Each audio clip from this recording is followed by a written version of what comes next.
ভুয়া খবর কারা বিশ্বাস করেন? একটি গবেষণায় আজকে এটি পাওয়া গিয়েছে যে কারা ভুয়া খবর বিশ্বাস করেন।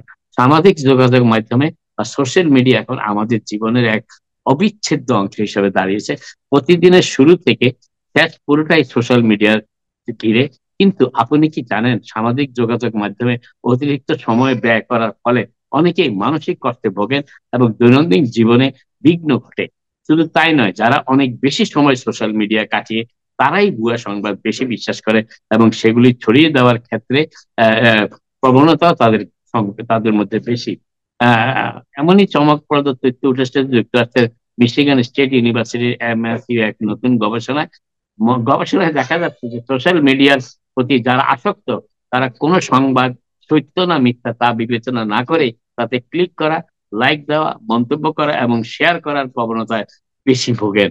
গবেষণায় আরো উঠে এসেছে যে যারা সোশ্যাল মিডিয়া অতিরিক্ত ব্যবহার করে তাদের মধ্যে ভুয়া খবরকে সত্য ভাবার সম্ভাবনাটাই বেশি দেখা দেয়।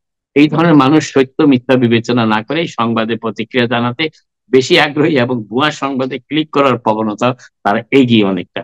যুক্তরাষ্ট্রে এই গবেষণাটি পরিচালনা করেছেন MSU college of communication arts and sciences এর সহযোগী অধ্যাপক তার মেসি মারিয়াডি মেলিনা।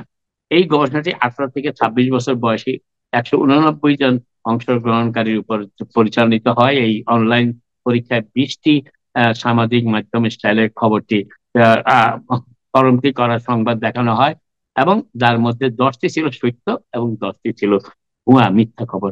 গবেষকরা আশা করছেন এই ফলাফল মানসিক আস্থা স্বাস্থ্য পেশাজীবীদের সহায়তা করবে, বিশেষ করে যারা রোগীদের সামাজিক মাধ্যম ব্যবহার সংক্রান্ত সমস্যায় পরামর্শ দেন। এছাড়া সরকারের নীতি নির্ধারক সংস্থা ও সোশ্যাল মিডিয়া কোম্পানিগুলো তাদের জন্য গবেষণাটি গাইডলাইন হিসাবে কাজ করতে পারে আগামী দিনগুলিতে।